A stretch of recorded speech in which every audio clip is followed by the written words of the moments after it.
Coming up next on the Jeff Crilley Show, just as all high-performing athletes need a great coach, all CEOs and leaders need an executive coach.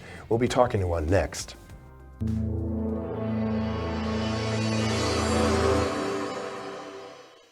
Many are predicting that the worst is yet to come, which is unfortunate, said one person here.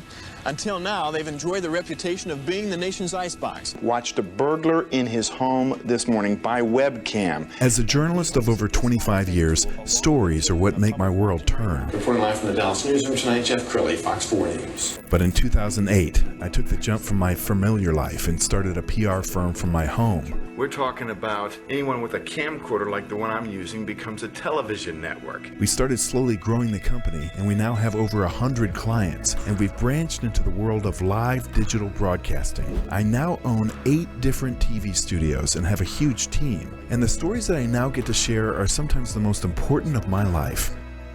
Life has a funny way of coming around full circle. This is the Jeff Crilley Show. Well, I hang out around a lot of very prominent business owners, and I would say easily 1 out of 3 of them have an executive coach helping them with their blind spots. Somebody who knows a lot about that is my next guest, Kebschull. He is with EK Coaching. Thanks for coming on the show. Thank you, Jeff. I really appreciate being here. Absolutely. Well, let's start with your journey, because you didn't just wake up one day and say, hey, I want to be an executive coach. It was something that started to build.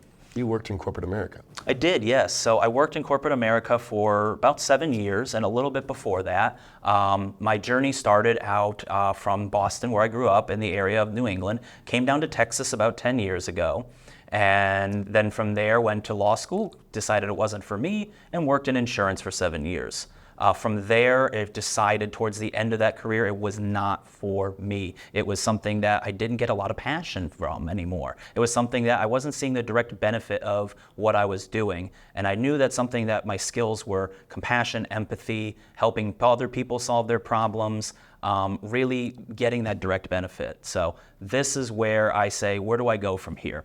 And that was either go down the road as a therapist, because I had had struggles with mental health and felt like I wanted to be an ambassador and a mental health advocate, or become a coach. And the reason for that was my wife went through coaching late 2019, and really thrived and became somebody who enjoyed herself and then really opened her mind to being a more positive, not that she wasn't, but a more positive person.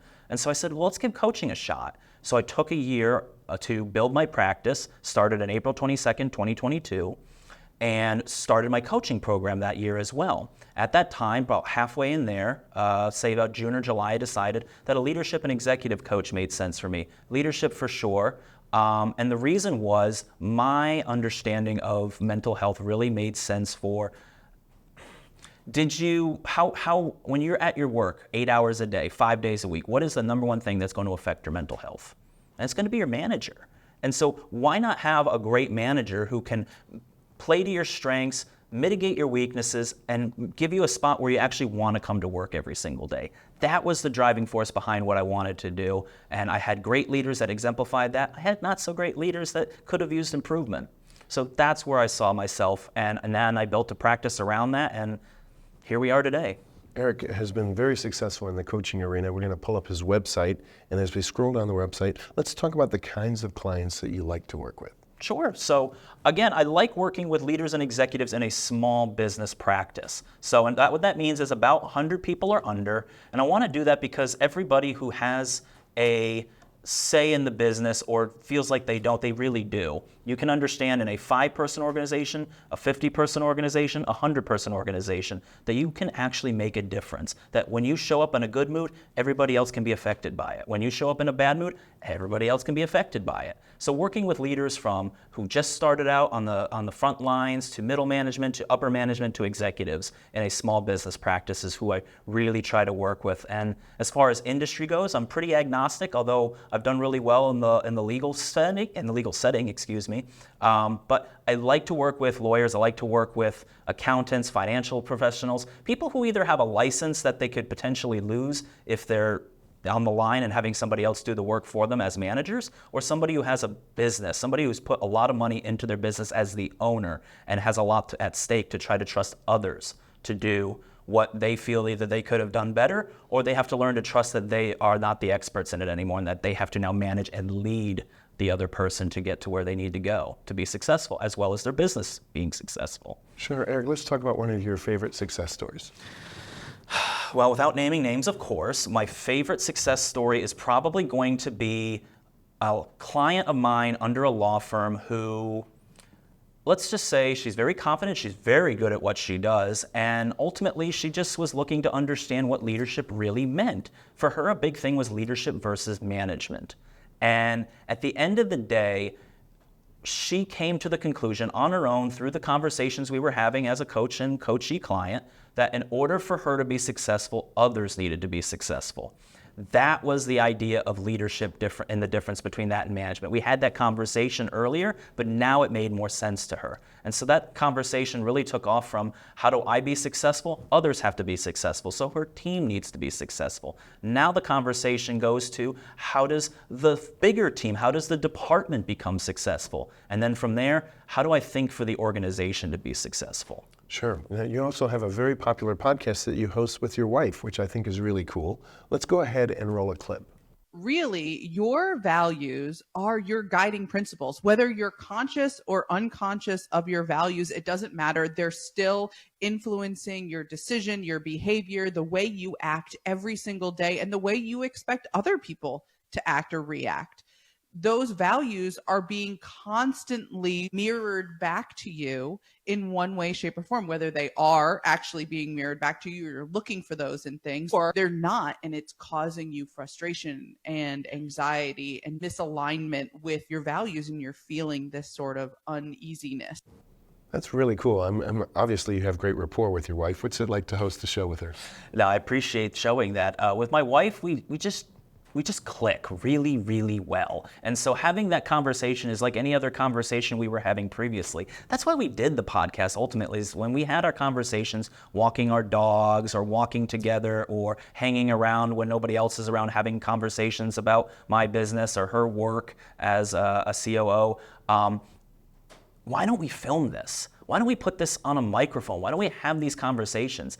And it's turned out to be great because we know what our strengths are, we know what to hide for our weaknesses, and it's a dynamic conversation that has brought some really good feedback to other leaders that we admire and respect, as well as others who we just wouldn't have heard from before had it not been for the reach that we're trying to start and now have with the podcast. Sure. I think it's been more difficult in the last few years to be an effective leader. We've got some video from our library that we're going to show. A couple things are going on. One, you have younger employees managing an older workforce, which is always a challenge. I mean, I'm a boomer, and there were times when I was working at Channel 4 with somebody who, was a kid during 9/11, and so there's always kind of a generation gap. Do you want to address that? I was a kid during 9/11, and now you're talking about today, even fast forwarding, you have almost 5 generations of people working. Now you have different priorities, you have different needs, you have different wants. And so how do you manage that is really difficult, especially nowadays post-COVID, where you're still working from home.